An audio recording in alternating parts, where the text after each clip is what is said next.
میں تو روزانہ کھڑکی کھلی رکھتی ہوں کہ واپس آنے والوں کو دور سے روشنی نظر آ جائے اور وہ جان لے کہ اس گھر میں اب تک ان کا انتظار کیا جا رہا ہے۔ تم بھی عجیب ہو، بھائی غلام نبی کا انتظار بھی کرتی ہو اور خود کو بیوہ بھی سمجھتی ہو۔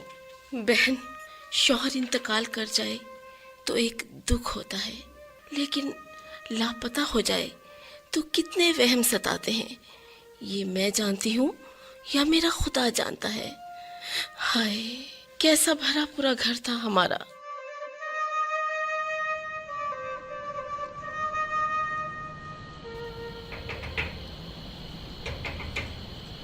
السلام علیکم جناب، ہم مسافر ہیں، برف باری شروع ہو چکی ہے، اس لیے وعلیکم السلام، وعلیکم السلام۔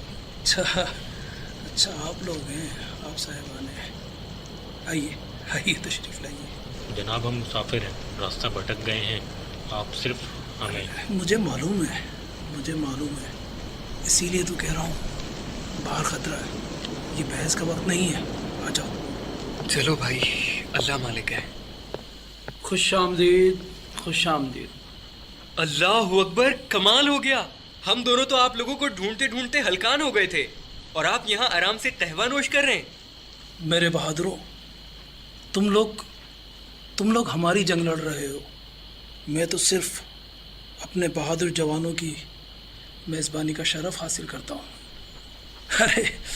ارے بھائی، میں بھی کتنا باتونی ہوں۔ آپ ایسا کریں، ہاتھ منہ دھو لیں اور کھانا کھا لیں، پھر کچھ دیر آرام بھی کر لیں۔ نہیں سبحان صاحب، ہمارا سفر بہت لمبا ہے، ہمیں بارہمولہ پہنچنا ہے۔ لیکن لمبے سفر کے لیے توانائی کی بھی تو ضرورت ہوتی ہے، اور فکر نہ کریں، میرے غریب خانے کی طرف انڈین آرمی والے بالکل بھی دھیان نہیں دیں گے۔ بس اب آ جائیے دسترخوان پر، دیر نہ کریں، کفران نعمت مناسب نہیں ہے۔ ارے یہ کیا دادا جی، یہ چائے تو بالکل ٹھنڈی ہو گئی، آپ نے میری ساری محنت ضائع کر دی۔ ہاں، پتہ نہیں کیسے ٹھنڈی ہو گئی۔ تو چلو ہم اپنی گفتگو کا سلسلہ وہیں سے جوڑتے ہیں جہاں سے ٹوٹا تھا۔ یعنی جو وہ کہا جاتا ہے نا، آفٹر اے شارٹ بریک۔ ہاں بھائی، ہاں، میں ایک حقیقت بیان کر رہا ہوں، سنو۔ یہ ایک سوچی سمجھی سازش ہے کہ پڑھے لکھے مسلمان بچوں کو اپنی تاریخ، اپنی تہذیب، حتیٰ کہ انہیں اپنے ہیروز کے بارے میں کچھ علم نہیں ہوتا۔ ان کی تحریر و تقریر میں نیپولین، شیکسپیئر اور نیوٹن کے نام تو ہوتے ہیں، لیکن ان کی گفتگو میں حضرت خالد بن ولید، صلاح الدین ایوبی، حسان بن ثابت یا رومی، توسی، ابن رشد اور بو علی سینا کا کوئی گزر نہیں، جس کا نتیجہ یہ نکلا کہ آج مسلم نوجوان کو اسلامی تعلیمات اور تہذیب سے دور اور مغرب کا ذہنی غلام بنا دیا گیا ہے، اور وہ خود سے کچھ سوچنے کے قابل نہیں رہے۔ دادا، آپ کی بات دل کو لگتی ہے، لیکن… ارے بھائی، اب کشمیر ہی کو دیکھ لو، لوگوں کے ذہنوں میں غلط پروپیگنڈے سے یہ ڈال دیا گیا تھا کہ کشمیری ایک بزدل اور غلام قوم ہے، جبکہ حقیقت یہ ہے کہ ریاست جموں کشمیر ہزارہ سال سے ایک آزاد اور خود مختار ریاست ہے۔ آپ تاریخ کا مطالعہ کریں بیٹا تو آپ کو معلوم ہوگا کہ ریاست جموں کشمیر 5000 سال قبل مسیح سے تاریخ کی روشنی میں ہے بیٹا، لیکن غاصبوں نے اسے ٹکڑوں میں بانٹ دیا۔ دادا، تو پھر اسلام کی روشنی کشمیر میں کیسے پہنچی؟ 14ویں صدی کے آغاز میں جب سید علی ہمدانی 700 سیدوں کے ساتھ کشمیر آئے تو کشمیر کی اکثریت مسلمان ہو گئی۔ طویل عرصے مسلمان حکمران رہے۔ جانتی ہو بیٹا، سلطان زین العابدین کا خاندان 250 سال حکمران رہا۔ 1427 میں جب سلطان زین نے تخت سنبھالا تو کشمیر میں اتنی ترقی ہوئی کہ اس دور کو کشمیر کا زرین دور کہا جاتا ہے۔ کیا سمجھے؟ تاریخ میں ان کو بادشاہ کا خطاب ملا. تو پھر یہ غلامی ہمارے نصیب میں کیسے آ گئی؟ 1819 میں جب رنجیت سنگھ نے کشمیر پر غاصبانہ قبضہ کیا، پھر اس نے اپنے ایک ملازم گلاب سنگھ کی خدمات سے خوش ہو کر جموں کا صوبہ اس کی تحویل میں دے دیا. پھر رنجیت سنگھ کی موت کے بعد گلاب سنگھ اور انگریزوں کے درمیان ایک انسانیت سوز معاہدہ ہوا جسے معاہدہ امرتسر کہا جاتا ہے. یہ 16 مارچ 1846 کا تاریخ ترین دن تھا جب انگریزوں نے گلاب سنگھ کے ہاتھوں کشمیر کو بیچ دیا. بیچ دیا؟ ایسے کیسے بیچ دیا؟ کیا کہہ رہے دادا جی؟ ہاں بیٹا، بیچ دیا؟ بالکل صحیح کہہ رہا ہوں، بیچ دیا. اور پھر 9 نومبر 1846 کو گلاب سنگھ انگریز سپاہیوں کے ساتھ مہاراجہ گلاب سنگھ بن کر وادی میں داخل ہوا اور ڈوگرا حکومت قائم کر کے ظلم و ستم کا بازار گرم کر دیا. اب سمجھ میں آیا کہ آپ آج کل اتنی قدیم کتابیں کیوں پڑھ رہے ہیں. بس بیٹا بات یہ ہے کہ میں تحریک آزادی میں اس جہاد میں اپنا حصہ ڈالنا چاہتا ہوں. بیٹا میں چاہتا ہوں کہ جو کچھ میں جانتا ہوں وہ اپنی نئی نسل کے حوالے کر جاؤں. میں اپنے نوجوان بچوں کو بتا سکوں کہ ان کے بڑوں نے بھارتی حکومت اور انڈین آرمی کے کیا کیا ظلم و ستم نہیں سہے. بیٹا میں اپنے نوجوانوں کو بتانا چاہتا ہوں کہ جب سے کشمیر میں ڈوگرا راج قائم ہوا اس وقت سے آج تک ہر موقع پر کشمیریوں نے دنیا کو باور کرایا کہ وہ بکاؤ مال نہیں ہے. لیکن دادا وہ بیٹا میں عشاء پڑھ لوں بیٹا، اور باقی باتیں میں کل کروں گا تم سے، ٹھیک ہے نا؟ ٹھیک ہے دادا جی، شب بخیر. جیتی رہو بیٹا، شب بخیر.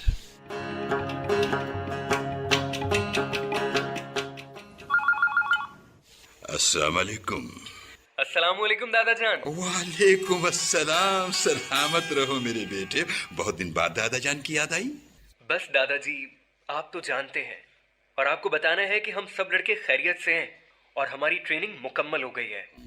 اب ہم اینٹ کا جواب پتھر سے دے سکیں گے. اور ایک بات اور، اب میں انشاءاللہ دوسرے کشمیری نوجوانوں کو موٹیویٹ کرنے کے لیے آڈیو اور ویڈیو پیغامات سے کام لوں گا. گڈ. اور اپنے والد اور چچا کی طرح کشمیر کی آزادی میں اپنا کردار ادا کروں گا. بہت اچھی بات. لیکن بیٹا جدید ذرائع کا استعمال کرنا یقیناً فائدہ مند ہوگا، لیکن اسلحے کا استعمال... دادا جی ہر دور کے الگ تقاضے ہوتے ہیں. ہم سمجھتے ہیں کہ اب احتجاج اور مظاہروں سے بات نہیں بنے گی. آپ جانتے ہیں آرمی والے نہتے شہریوں کو تحقیق کا بہانہ بنا کر گھروں سے اٹھا لیتے ہیں اور پھر دور دراز جیلوں میں ڈال کر بھول جاتے ہیں، جیسے میرے والد اور چچا اب تک لاپتہ ہیں. بیٹا وہ میرے دونوں شیروں کو جانے کہاں لے گئے. عدالتوں کے چکر لگاتے لگاتے تھک گیا ہوں میں.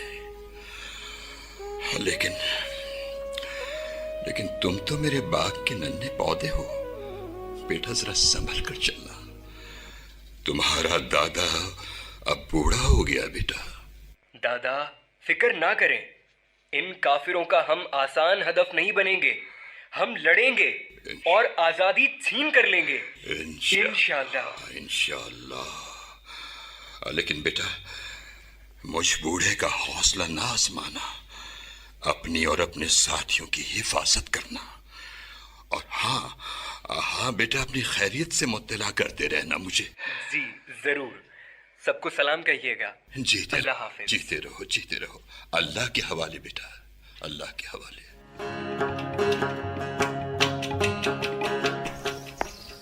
دادا جان میں بیٹھ جاؤں آپ کے پاس؟ ارے یہ بھی کوئی پوچھنے کی بات ہے؟ بیٹھ جاؤ میرے جگر گوشہ، بیٹھ جاؤ.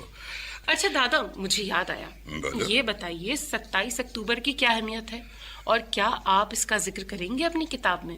ہاں بالکل کریں گے بیٹا، کیونکہ یہ تو ہماری تاریخ کا حصہ بن چکا ہے.